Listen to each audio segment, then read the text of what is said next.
D, wait for it, delightful. Check out the name tag. You're in my world now, Grandma.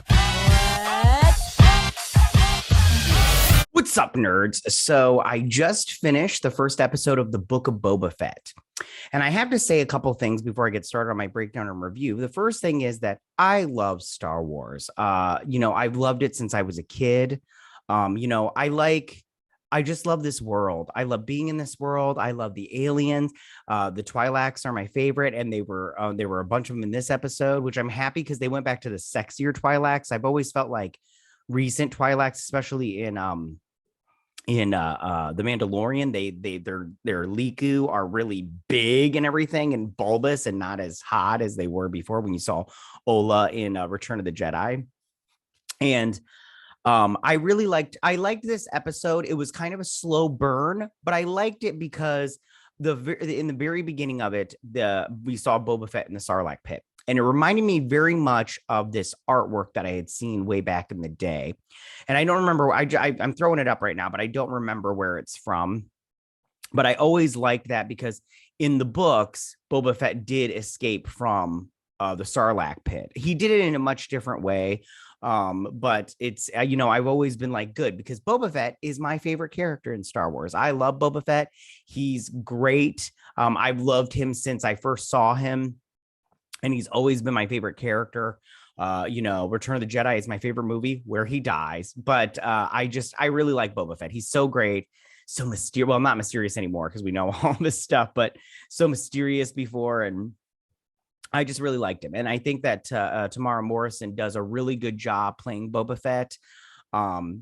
He does a good job. I mean, his skin's looking a little unmoisturized. I'm like, oh, he needs some milk a little bit. But other than that, he does a good job. And I enjoyed this episode as far as first episodes go. But I think this is only 6 episodes long. Don't quote me on that. I have to look it up. I didn't do it before I did this. But I also like Ming Nu Wen. In this, she's so great. I love her. She's great. I'll watch anything she's in. She's just fantastic also. And before I get started on this breakdown, I just want to say also that if you like what I do here and you enjoy independent content here on YouTube, please consider subscribing to my channel. YouTube is always changing up their algorithm, and small channels like mine, we always get pushed to the back of the line. So I please ask that you like, share, and subscribe, and I thank you in advance. All right, so now that I've said all that nonsense, why don't we go ahead and get started on this breakdown? So it starts off with this we see Jabba the Hutt's palace. It's not Jabba's palace anymore or Bib Fortuna's palace. It's Boba Fett's palace. And I have to tell you, when I was a kid, I was obsessed with Jabba's palace. I loved the architecture of it. I thought it was very simple, but also lovely. And even though it was kind of dark and dank inside, I always liked it. I was just like, yeah, I want to live there and everything. But we get this little montage where we see, the throne room, the halls and everything. And then we see Boba's room where he's got this little regeneration pod. And he's in there and he's getting healed up, which I'll talk about that later on, more towards the end of this breakdown. But I have questions. So he's in there and he's having dreams. And we see Camino, not too much of Camino, just a little thing. I'm pretty sure this is just a back clip or whatever, which is fine, because then we also see him as a kid when he picked up his dad's helmet after he was beheaded in front of his child, which is like traumatizing. Sorry, I needed a little lightation. Sad. That's not the best movie, but whatever. So, and then we see him in the Sarlacc Pit. This is really dark. I wish I would have brightened it. Anyways, so we see him in the Sarlacc Pit. And like I said before, this was just fantastic, this part right here, because it just reminded me of that artwork that I had seen, many, many years ago. And I was just like, well, this is great. So he turns on his flashlight and he sees a stormtrooper in there. I was like, ooh, it ate a stormtrooper. This was probably before Jabba's thing, his skiff and everything. So he gets over to, he moves himself over to the stormtrooper and he pulls out his little air hose and everything, and he gets some oxygen in him. And then he punches through the Sarlacc Pit, one of the walls of the Sarlacc Pit, and then he fires it up. Fire it up. fire it up and everything. And then he busts through the sands. Now, I thought this would be a little bit different because I believe it was in a comic book or maybe in a book. I can't remember what. It's been so long since I've read it. But the Sarlacc Pit was tearing, like he was peeling off pieces of his armor because the Sarlacc Pit was taking his armor, and that's how he got out, because he was on the sands of Tatooine naked. And I was like, ooh, naughty. So he's there, he gets out, and then he just passes out because he's exhausted. He just escaped that sand vagina. And so so then the Jawas come. Of course they do. There's two things you can count on Tatooine: Jawas and sand people. And we got both of them in this episode. So they show up, and of course they strip him of his armor because what's his face from Mandalorian found it and got it and everything. And so they knock him out again, and then the sand people come and they get him, and they're like, oh, look, a slave and everything. So he put this carrot worm juices in his mouth, which I was like, ugh, gross. And gives him that, and then he wakes up, but then they're pulling him along, and then they're pulling him along, and finally he just he's like, forget this, I'm just letting him drag me. And they drag him to their little encampment, and they tie him up to this like log, which I'm all like, is that like a tree stump? There's no trees on Tatooine. And so this little kid is beating him, and these little kids are just beating the shit out of him. And he's just like taking it, and he sees this leader of the sand people and his wife. I'm assuming it's his wife. And he's just letting it happen. He's like, screw this, dude. Let's happen. And they knock him out again. Gets knocked out a lot in this episode. So then he's sitting there, and there's this dog creature. I don't know what these dog creatures are called and everything. These were introduced in Clone Wars or Attack of the Clones. But there's a Rodanian next to him, and he got captured also. The Rodanian won't stick around for very long. So then he's trying to get out, but the dog wakes up, and the dog is all like, I'm going to eat you if you don't stop trying to get free. But then he grabs the dog, and he like chokeholds it, and then he uses its teeth to break free. But then the Rodanian, he's like, hey, you want me to cut your vines? And he alerts the sand people like a total douche. Never help your captors out, because they don't have your best interest in mind. They're captors. And so they run. He knocks out that little kid, because the little kid is the first one that gets to him. And I'm all like, little kid, I get it that you want to prove yourself to your people, but calm it down, okay? You can beat a dude when he's tied up, but you're not exactly like the strongest person on the block. So he runs, and the sand people go after him. And this is so dark. I should have lightened it before I did this, but it's fine. So he's gonna fight, and then the woman pops out and everything, and she fights him, and she kicks his butt. And I go, yeah, because he wasn't fully strong, and he had a stick, and you had a full Bowie staff and everything.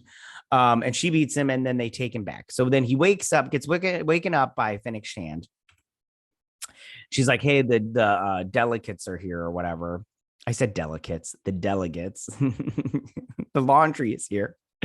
And he comes out of the thing, and it's like hibernation medical thingy interrupted. And I'm all like, why is he needing to be healed? Like, what's going on with Boba Fett? And we'll talk about this a little bit later. Again, I'll talk about it later at the end of this breakdown.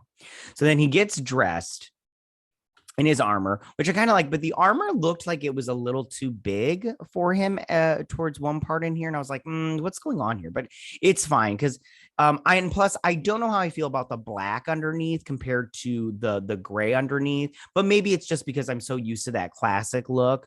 Like, I don't hate this look, and Tamara Morrison looks great. I think that he's a good Boba Fett. I'm happy with him as Boba Fett. I kind of wish he had hair. I liked him with hair, whatever, but it's fine. No judgments. So then he's sitting here, and he's meeting with these people, and they've come to pay tribute to Boba Fett, because he's now the new leader. I don't remember what he's called, like the Gaul or something. If that's not what he's called, but I can't remember. Like, I like Star Wars, but listen, I have lost a little bit of touch with Star Wars since the Disney got a hold of it. So I mean, it's fine, but I've lost a lot of my knowledge. Plus, I'm getting old and stuff. But anyway, so this guy, he gives him a bunch of gold, and they can't understand. They're like, what do you say? And he's all like, she's like, I think he said something in there about friendship. And he's like, we need to get a protocol droid. And I'm like, yeah, you do. I swear to Christ, if they get C-3PO, I'm going to be so annoyed. Like, don't like I'm fine with bringing in characters from Star Wars, but not every single character. Like, calm it down, just get a different protocol droid. Okay, so then this guy's all like, he introduces the next person, and Boba Fett used to work for this guy, and he brings in some Wookiee pelts. Very nice. I wonder how many Wookiees had to die for him to give this gift. And then he basically, like, he says, I hope you stay in Mos Espa a long time, kind of thing. And he's all like, you can never tell if it's a compliment or a threat. And I was like, that's so true. And these what are they called? I can't remember what their species is called, but Bosk is one of them. I like Bosk. I hope he shows up. That'd be cool. So then we finally get the mayor, but it's not really the mayor. It's his major domo, kind of like Bib Fortuna was to Jabba the Hutt before he died, and then before Bib Fortuna died. So he's basically sitting here, and he's all like, "There's been a little miscommunication. I'm the major domo. The mayor was too busy. He was, doing his own thing." And then they're all like, I didn't bring a tribute for you and everything. I'm paraphrasing, by the way, because it wasn't important enough to write down. So then he's all like, there's just one thing. What about what about tribute? And then Fennec Shand is like, I think he wants us to give him money. And I'm all like, the mayor is he or she is a little feisty one. I think it's what are those big hammerhead looking aliens called? I can't remember. Who cares? And she's like, can I kill him? And he's like, no, you can't kill him, kind of thing. And she's like, bummer. So she's all like, the tribute is you get to leave with your life, so be thankful for that. And he's like, I will convey this message to the mayor. But he's all like, he's not gonna like this, so prepare for another little meeting. And I'm all like, bring it on, asshole, because you know what, it's Boba Fett. Don't fuck with Boba Fett. He is awesome. He will rule you and the mayor. Yeah, he will drink all your milkshake. Anyways, so then we get these two Gamorian guards, and I have to admit, the Gamorians are like, they're just like pig people, but I like the Gamorrean guards. Like, I would just, I'd be like, listen, get some more of those Gamorrean guards. They're fun. I like them a lot. And they're loyal, apparently. So they're like, these two didn't give up when you killed Bib. And he's all like, you should torture them to let their squeals, everybody hear their squeals of pain and make them learn and everything. And he's all like, no, we're not going to do that. We're not going to do that. He's like, are you two going to be loyal to me like you were Jabba and Bib? And they bend the knee. So they're like, they're going to be thing. And she's like, I don't know if this is a good idea. And he's all like, I'm not going to rule with fear, kind of thing. So they go to, I believe this is Mos Espa, but I don't remember Mos Espa looking with this big tower from the movie, episode 1, but it could have been just, we didn't see that part of the city. So they were walking through, and she's all like, you should have had him carry you. And he's like, I got 2 feet. I'm not going to be like everybody else, kind of thing. So they go to this casino. And a small piece of me was all like, oh, look, it's Max Rebo, but it's not. I'm pretty sure Max Rebo died on Jabba the Hutt's sailing barge. Bummer, because I do like seeing bands and stuff. Like, I love Cy Snoodles. I know a lot of people don't like Cy Snoodles and the Max Rebo band, but I personally, I love the original one. It was just the puppet and everything. And then when they redid it, I didn't mind the new Cy Snoodles. I actually thought it was fun and everything. I love that she had backup singers and stuff. Anyways, so he's like, tell, what's her face? I can't remember what her name is, that I'm here to see her. And we get these two Twi'leks, which are they're very hot. The Twi'leks are my favorite species in Star Wars. I love them. I Loved him since Ola from Jabba the Hutt's palace, even though she got killed. Bummer. I feel bad for her. She didn't deserve that. But I love Twi'leks. They're so sexy, and these two are sexy too. But I love their Liku, and I love that they're different colors, and I love their story of their planet with rebellion and fighting and all that. I just love it. Anyways, and so they take their helmets, and then comes out the woman that runs this casino, and she's all like, business is good in our little piece of heaven, slice of heaven or whatever. And he's all like, I'm your new leader of this area or whatnot. She's all great and everything. And so then they bring back, I can't remember what she says here, but I mean, whatever. She's looking good too. I'm really happy that they went back to the thinner, not those big bulbous Liku, like what's her face from the Mandalorian season 1, the purple one that got captured in episode 6, I think, when they did that heist of that ship. Anyways. So then they bring their helmets back, and he has a bunch of coins in his helmet. They're paying tribute kind of thing. Because she Fennec Shan had made a comment before. She's like, it'd be a lot easier if you just accepted the traditions kind of thing. And then he says, then she was all like, I don't want you to clean my helmet. And he's like, it'd be much easier if you accepted the traditions. And then the helmets come back. She's like, yours is a lot shinier than mine. I was like, that's a good line. So they're walking out and he's like, this is going to take some time going from each place to place to get these tributes kind of thing. She's like, I could do it by myself. And he's like, no, kind of thing. And then they get attacked by these guys. That one suits a little tight on him. Oh yeah. But anyways, and he's got a booty on him. Look at that. So then they put up these shields, and we saw this in the trailers and everything. And they make a force field cage around him, and then they start jabbing him with those little things. Now they try to get out. I like that he tried to lift her up, and she tried to do a little parkour on the shields, which comes up later, but she couldn't get over it because it was too tall or whatever. And they're about to lose, and then come in their Gamorian guards. And I was like, yeah, get them, pig boys, and everything. And so they start fighting. The fight breaks out. And once you got them free, like if you don't have them pinned down, you're not going to win. Sorry, ninja warriors. But they defeat them, and then they run off, and they start doing hardcore parkour. And Fennec Shan, she's like, I'm going to get you and everything. So she starts following after him, which is great. I love it. I loved this when they swung around this thing, and then she followed him, and then they threw ninja stars at her, and she had to jump off the building, but then she fell in front of them. She's all like, all right, it's go time, fuckers. And so she's fighting them. She gets him. She gets the weapon away, and she's all like, ha, and everything. But before she ran off after him, Boba Fett was like, I want him alive. But then she's got 2 of them here, and she's like, we don't need 2 of them. So she punts this guy over the edge. I was like, oh, and then she's basically telling this guy like, hey, do you want to go alive, or do you want to go dead like that guy kind of thing? Very good. I like Fennec Shan. She's a good character. And Wen does a good job here. She's great. So then the Gamorrean guards get him back to the healing chamber.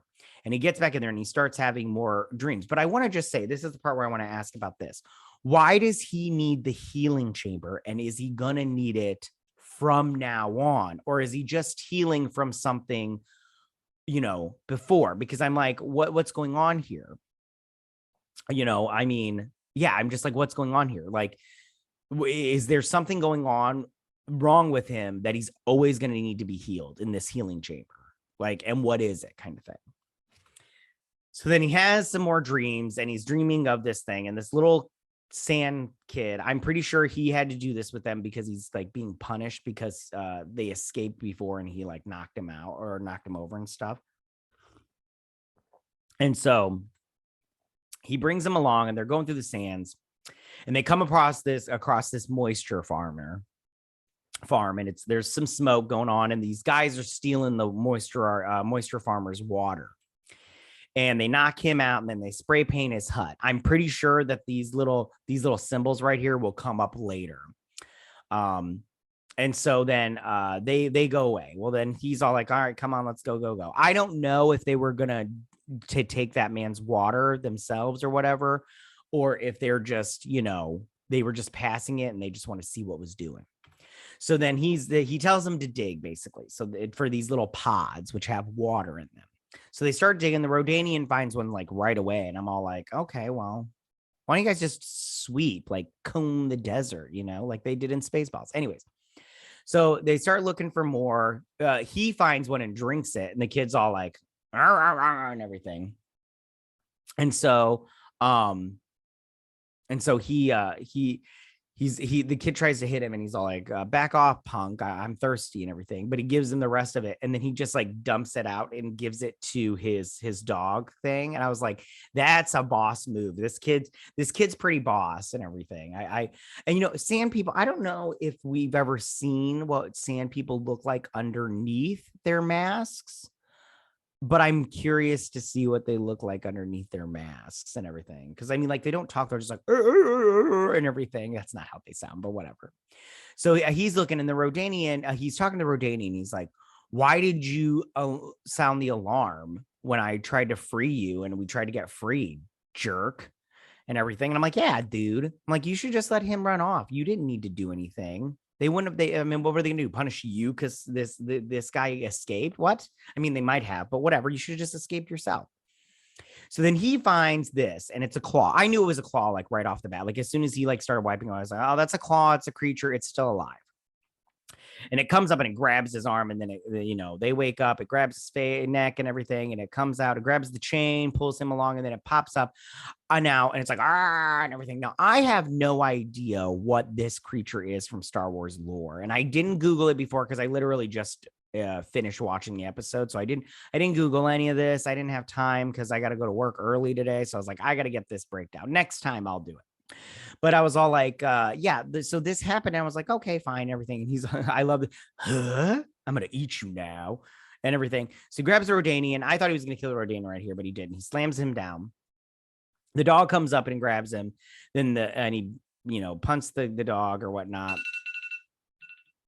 And then he throws it. He smashes Rodanian. This is where the Rodanian dies. The Rodanian's all like, and everything, which I'm like, good, because that Rodanian like didn't have anything to do except for he was a red shirt.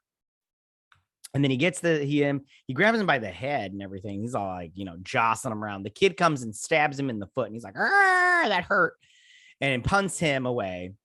Then he, hooks his arms, he flings him off and everything, and he's going towards this reminded me a lot of Clash of the Titans, the Kraken, very much of the Kraken, that creature from that movie, but like the old one, not the new one, because it's got like 4 arms and everything. It just doesn't have tentacles and stuff. Or did it have tentacles? No, it just had the big fin. Anyways, so and so it's going on, and he wraps her, and I knew this was going to happen. He was going to wrap the chain around his neck, like what's her face, like Leia did to Jabba. I knew it was going to happen, but I was like, that's totally cool.